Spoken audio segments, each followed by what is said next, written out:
Hi, welcome to everyone's favourite segment, Mailbag. Let's get into it. Thank you very much, Agilo Research, PVT Limited from India. Hi to all my Indian viewers. Don't get many mailbags from India. I'm not sure where India ranks on my list of things, but they're killing it on YouTube, aren't they? Anyway, let's go. Thank you very much. So it sounds like a commercial. David? Yep, that's me. Dave includes a book. It's a STEM starter kit. Cool, we do like these. And this looks like it's got nap. It's got nap. And it's for kids because it's got cool little like animated characters or whatever. 380 plus components, 15 plus cool projects. The EEVblog starter kit, the perfect buddy for your maiden journey into the universe of DIYing. App-enabled graphical programming, any of the things enabled, visual interface, Arduino compatible, powered by Stempedia. Cool. Let's check it out. And sure enough, made in India. Fantastic. We're going on Safari. Hey, fantastic. I won't show you the barcode because it includes like a license code for an online like course thing, which we'll check out. Best electronic prototyping tool. Oh, that almost looks multimeter-y. Anyway, it looks like we've got an Arduino Mega with looks like it's got everything. It's got LCD and a whole bunch of stuff. We've got a joystick and we've got LEDs and buttons and Zigbee and Young Maker's Guide through the peninsula of do-it-yourselfing. Unleash the innovator in you as you explore gateway of electronics. Oh geez, this looks professionally produced, doesn't it? We can do our mobile robot. Anyway, this looks very touch-based piano with the banana and the apple and the, yep, fantastic. This looks pretty professional. Look at the hardware. There's our base for our, it's got the peel-offy thing on the back still. And there's all our cutouts that we can use to create our, wow, look at this. Learn, build, debug. That's what we want to do. Yes, learn, build, fail, debug. Should put the fail in there. Oh, geez, got enough switches in there. Terrific. Alligator clips, couple of caps, no worries. And, oh, motor, terrific, servo motor, another servo motor. Wow, can do some cool stuff with that. That's a wheel drive motor. Photoresistors, I mean, how many photoresistors do you need? They're not disposable.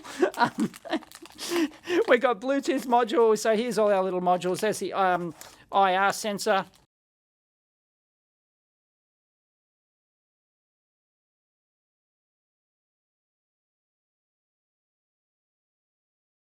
Well, it turns out that this thing's actually a Kickstarter, which is not released yet. So I don't have any details on the date or the price or anything like that. But if you sign up on the website, which is eevive.cc, they'll notify you of the Kickstarter.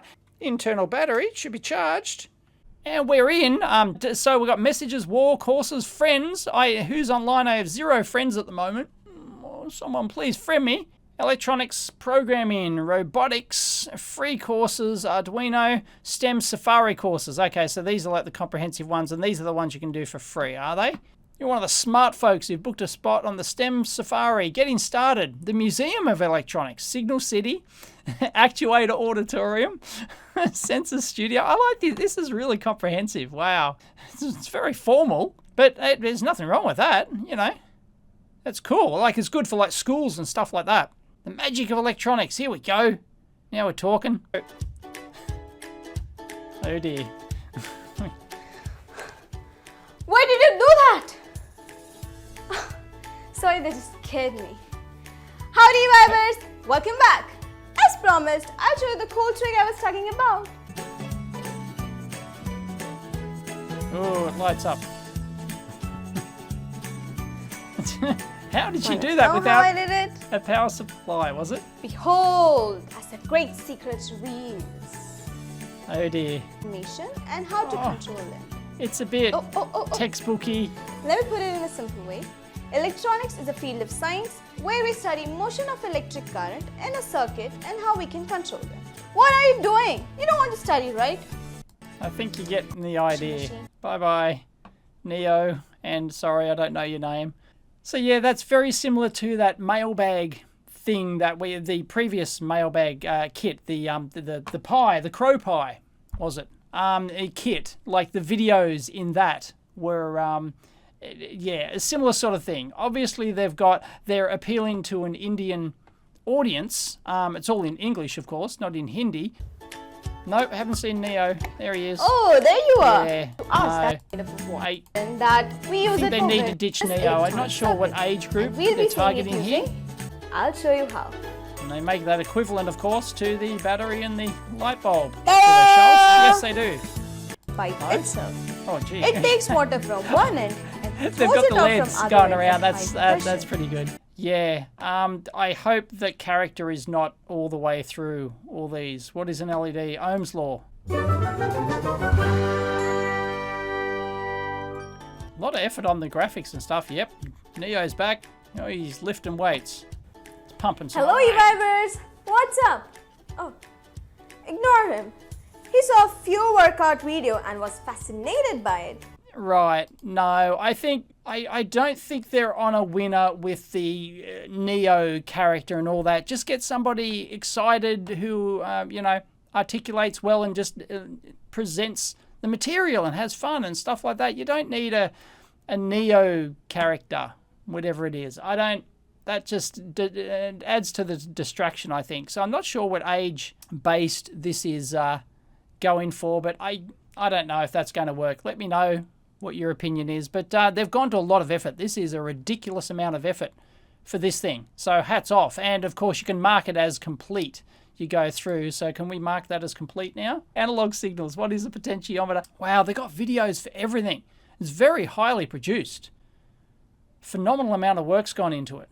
I just don't know if you needed to go to this much effort.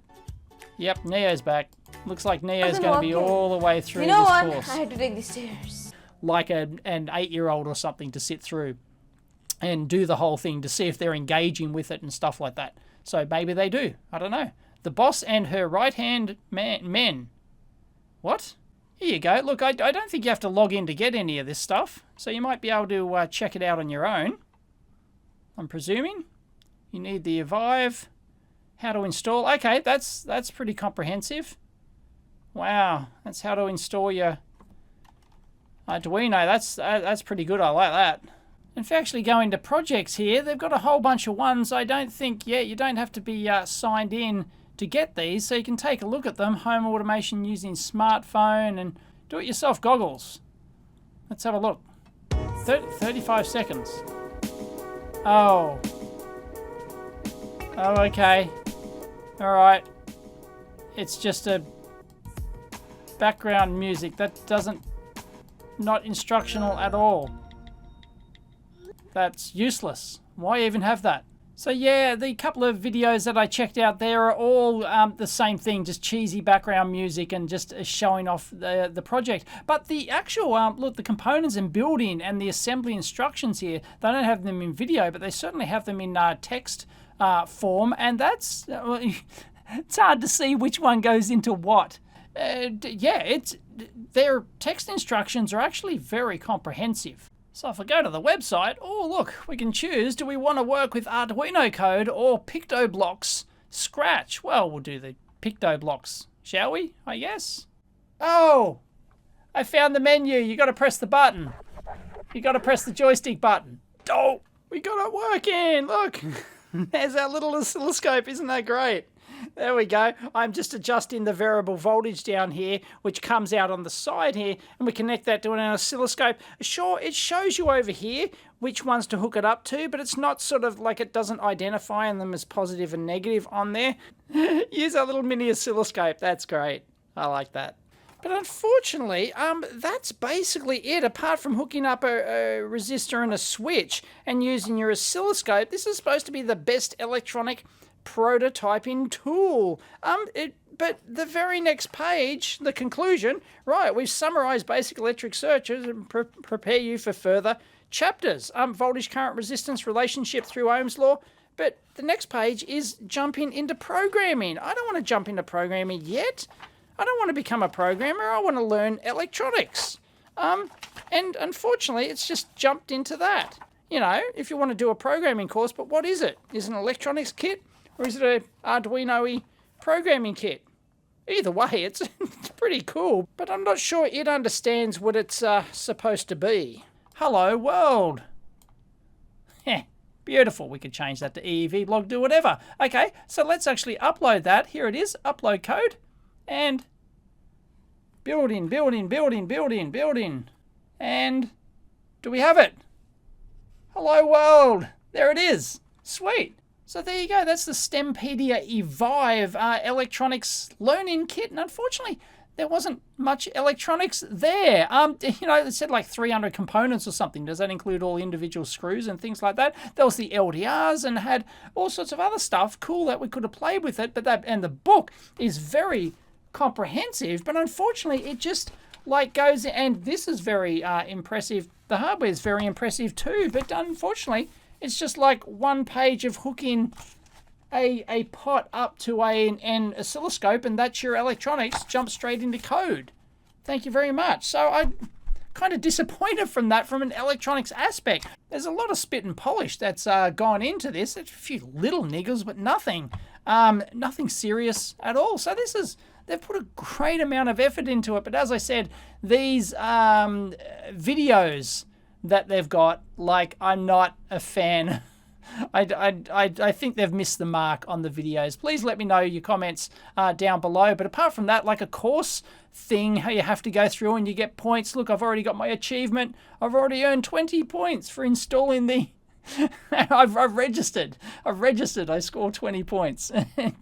It's like crack for kids. But if you go to the website, launching on Kickstarter soon. So you can actually sign up for the Kickstarter. You'll probably get 40% off or whatever. I don't know how much it's going to cost, but it's very polished. So hackaday. Brian, what did Brian have to say? Brain bench off. Brian Brain bench off. He's just a huge amount of work's gone into that. So yeah, good on them. Yeah, once again, the videos, they try and overproduce these things, try too hard, and I think it misses the mark, the video. But geez, yeah, the book's pretty good. I just wish there was an electronics gateway of electronics, the land of codes and nuts. So we didn't get much electronics before we jumped into the code and the robots, but yes, that's what the kiddies like these days, right? They don't want to muck around with little transistors and resistors and yeah. Thank you very much, Cody Todd from Powerfilm Inc. Let's check it out. What do we got? That was easy. Powerfilm Inc. Might give you a clue of what we're looking at here today. We've got a tiny little LiPo battery. We've got a module. Got an interfacey doodaddy module, and don't they look sweet? Nice little thin flexible solar cells. Cool bananas. Let's check them out.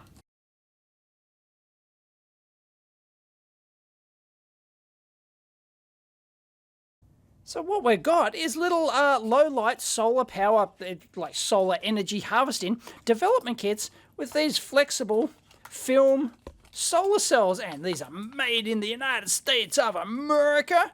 Fantastic. And they come in two different shapes here, but they appear to be sort of like identical technology though, just different configurations. And we've got a little like battery charging board, and we've also got a Bluetooth development board as well with these little lithium polymer batteries, and these use TI chipsets and processor as well. So we'll hook that up and get that working in a minute. They've got an Android thing, and these actually are kind of like open sourcey. They come with the like the board files and stuff like that. So if you want to play around with your own, and there's the Bluetooth sensor development kit.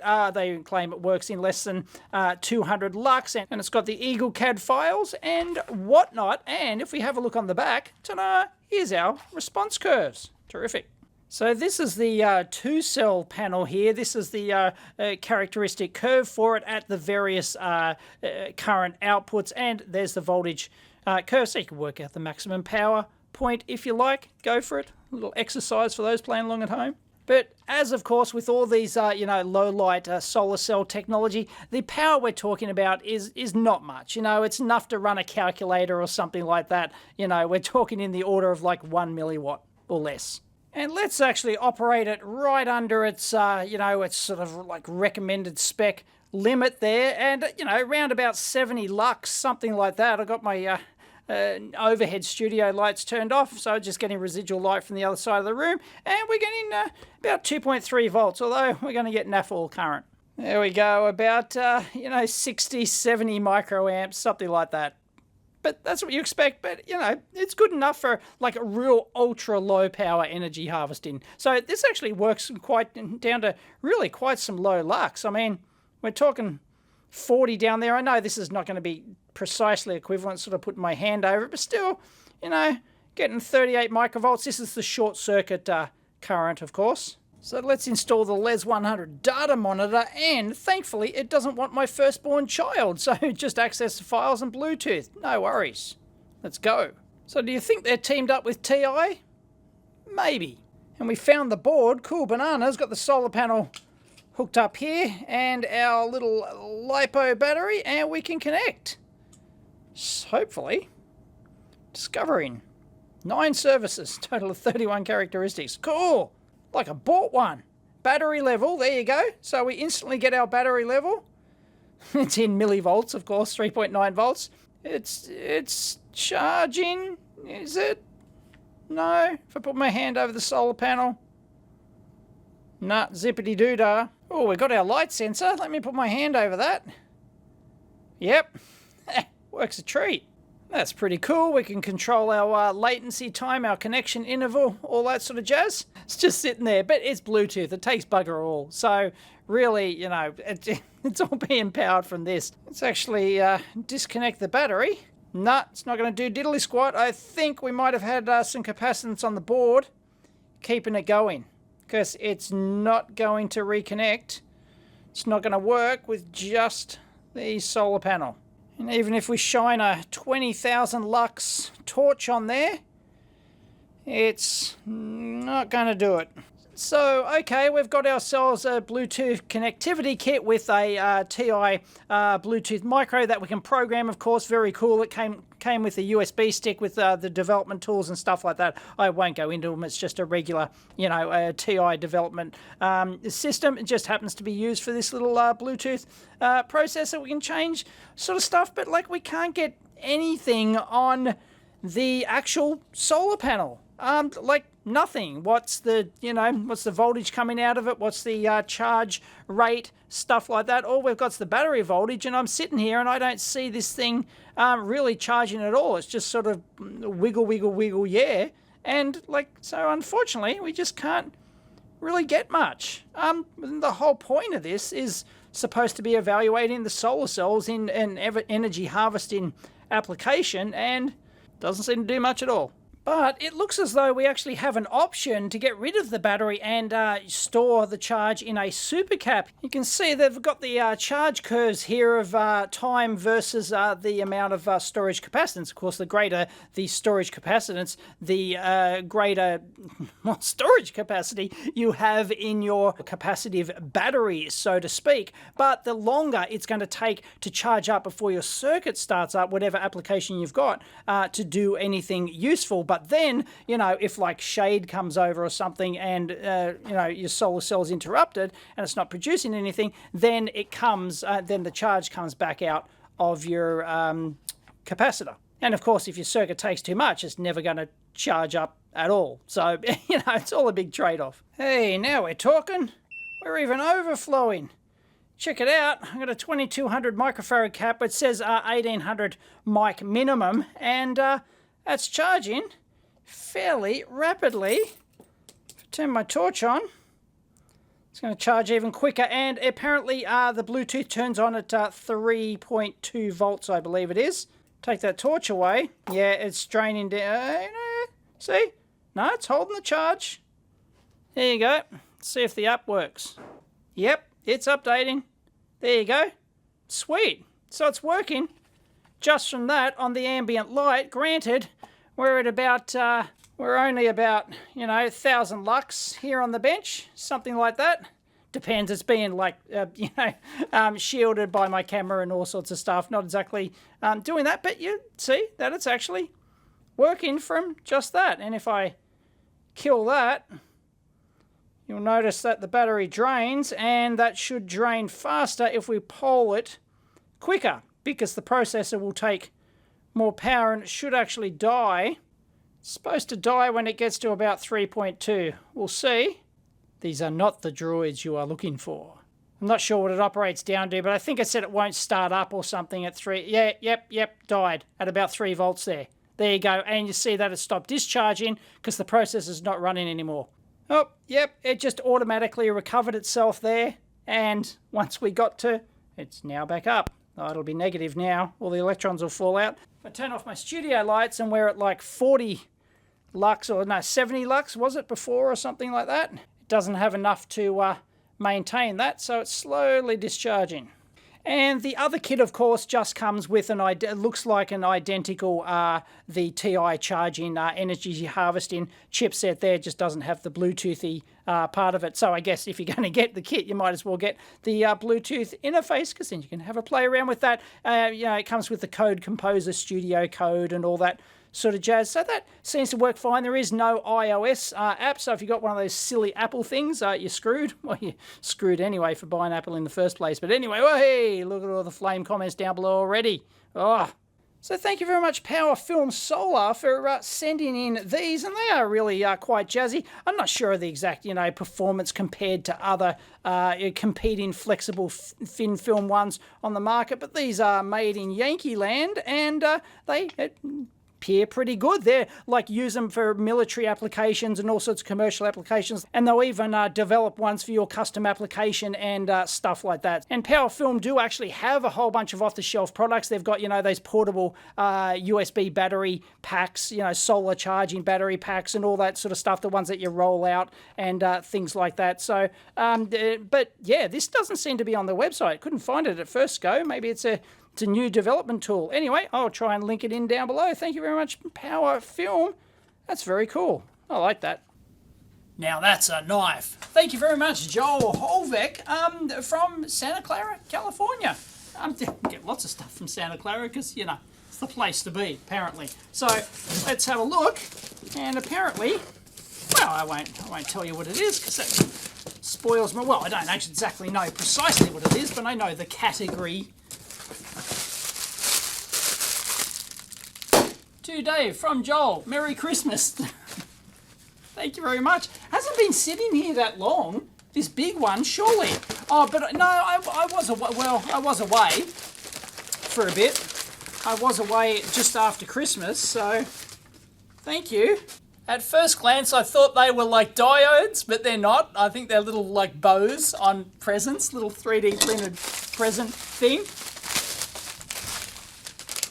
G'day, Dave. I made my first PCB since the 80s. While watching your blog, I wrote a letter about it, but ran out of ink the day I was shipping it to arrive before Christmas. I'll email you that letter, comments or ideas. Welcome. Thank you very much.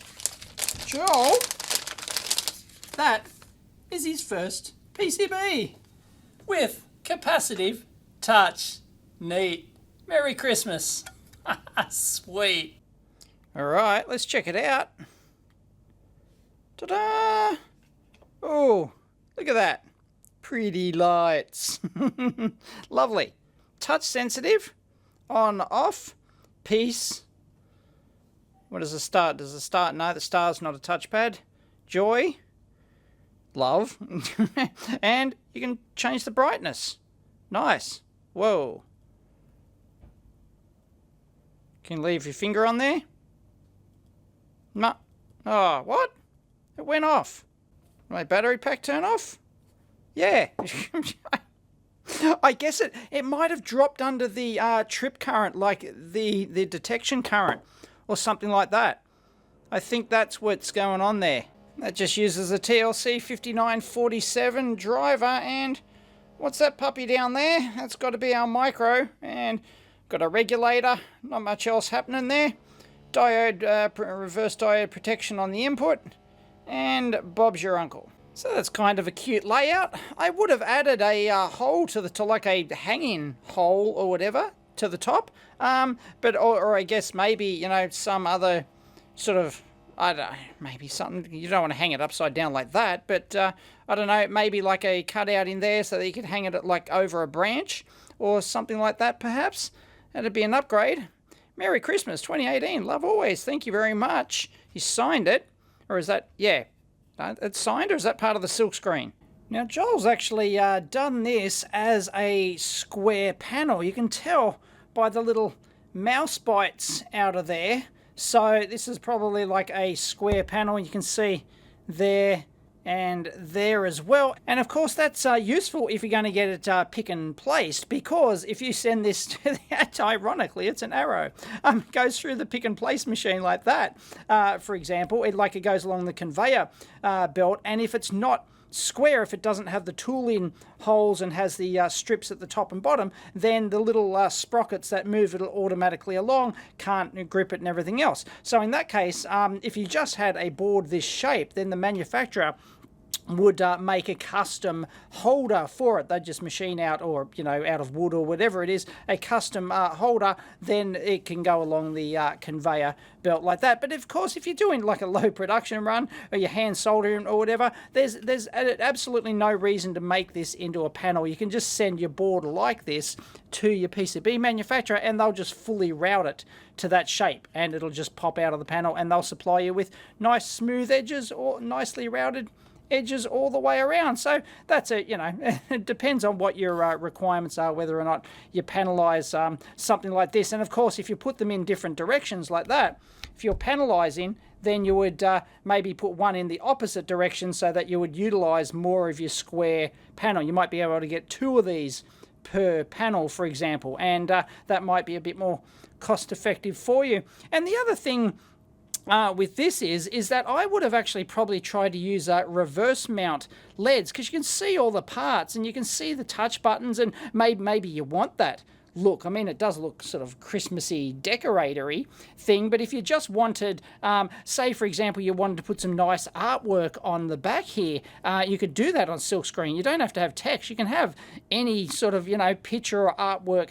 that you want, and because the manufacturer doesn't care, they either do like a photo imageable mask, or they've just got a raster inkjet printer that does that. So you can print anything you want. You can even get multiple colors, but that's more expensive because it's a multi-color process. So you can get as many colors as the manufacturer has, but they just have to do each color as a separate layer or whatever. But if you had reverse mount LEDs and you put a hole in the board, you must still mount them on this side, but they actually emit out of the bottom. They're called bottom emitter LEDs. So if you want to, you know, search DigiKey or Mouser for bottom emitter LEDs, you can actually see those, so it can come out on that side. So it just depends on what effect that you're actually after. But this kind of looks jazzy, you know, these kind of look like little Christmas balls, I guess that was the idea, you know, random's got little stocking and star and stuff like that, so it's kind of cute. But anyway, that's, and the snowflakes on the top. But yeah, it just, yeah, there's just more than one way you can skin this cat. Schrodinger's cat. Open source hardware, I'll try and link it in down below, but unfortunately, watch your size of your font when you're actually doing boards, because the manufacturer can only do, you know, readable fonts at such a size, and it varies depending on the manufacturer and the process they're using as well. In this particular case, oh, it's really borderline. Anyway, it's on GitHub. Thank you very much, Joel. It's cool. There's some details from Joel. I'll let you read that, but there's some, he added some like ESD protection stuff. Usually, like once you solder stuff into circuit, they're usually fairly robust these days. They've got ESD protection on the pins and stuff like that. It is still possible to kill the chippies, but you know, it requires a fair bit of effort. So he's got technical references for engineers down below. I'll add the link. Check it out. Thank you very much, person unknown who hasn't sent in to Mailbag. If you're going to send something in, put Mailbag on it. PO Box 7949, Bockham Hills, New South Wales 2153, Australia, not Austria. Thank you very much. For someone from Quinns Rocks in WA, Western Australia. It doesn't have a name, so I don't know what the deal is. Let's have a look. It's a wonder it got through the post. Check it out. Casio water-resistant digital watch. It's just a four-banger thing. My name is Jandre, pronouncing that one incorrectly, and I've been enjoying your videos for years. Recently, I bought myself a Casio Calculator watch. I love the watch, but sadly it went for a swim the other day and I forgot it's on. Long story short, I was ready to bin it till I thought, why not send it today for a teardown? Well, it actually works. It's working. There's time on it. So, it's working. So it's obviously just dried out in the time it's been sitting here and shipping. So, yeah. Quick 2-minute teardown. Absolute classic. Check it out. Although, personally, I never really liked this design. It just...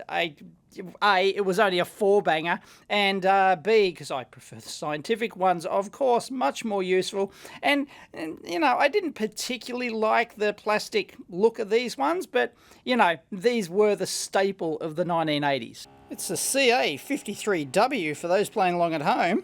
Now, of course, this is supposed to be water resistant in quote marks, but of course, water resistance means not much. It'll stop like little splashes and stuff, but if you go swimming with it, it might have an O-ring, but all the surfaces and everything else won't be designed for,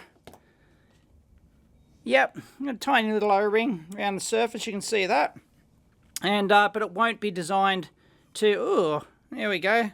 There's some of the gunk. So, it's definitely had penetration, but it's, you can see around there, it's just like, it's all over the shop, isn't it? Yeah, that's been immersed. That's an interesting looking backing plate there. I rather like that, gold plated. This is one sick puppy and a battery. I'm surprised that still works. Check it out. Look at that. Wow. But it still works a treat. I haven't encountered one like this before. That seems like permanently embedded in there. I can't get that. Usually you get like it's got a clip on one side and another clip on the other, and you put one side like has a locking thing and the other just sort of like clips over. But this one seems different. It's really annoying. Can't get that out. Okay, let's take the whole assembly out. And there's your, look at all the crud around the inside there. Wow. It looked perfect from the outside, but of course the battery's corroded and everything else. And there's the little membrane keypad on the front. So, you push the keys in and they just make contact. It's just a matrix pad, and you can see these zebra strip contacts along there. All the crud just fell out. Look at that. And that mates up with the tiny little zebra strip along there. You can see the corrosion around there. You could actually clean this up and put it back together. It's not a complete loss. Get the isopropyl out, and there's our PCB, and that's just our black blob. So that's all she wrote. Yeah, there's not much in these. It's all just a custom Casio ASIC and standard, pretty much watch sort of like insert modular construction like that. Pretty standard from like the early 80s, late 70s, They pioneered this sort of construction, and they're still the same today. Thank you very much, SMD Prooster from the Netherlands. It feels like there's nothing in there. It's got a little itty-bitty SMD Prooster itty-bitty PCB. Oh, there's a note. You beat me with the 3-cent microcontroller from China. I wanted to do this after I finished the 40-cent ARM chip due to your video. All stock is gone. Yeah, sorry. The Dave effect, the EEVblog effect. Link to the ARM chip here. I sent you a breakout I did for this little ARM chip. It conveniently has a couple of buttons and LEDs to get you started. Cool. SMD, it's not Pruster, it's Prutser.nl. Cool. I'll link to it down below. Quick check. So let's check out the Synwit SWM050 dev board. There we go, a tiny little breakout and programming board so that you can use these tiny little TSOP8 ARM micros available from LCSC and I guess other places, but I've done a video on LCSC. And this is the Synwit SWM050. I won't go to the effort to install the tool chains and try and do something with it. That's a whole video in its own right. But check out SMD Prutser. I'll link it in down below if you want to get into these ultra cheap ARM micros. It can be programmed by the Blackmagic Probe. I don't know about that one. I have to check it out using Firmlink of the J-Link debugger. So check it out. I'll link it in.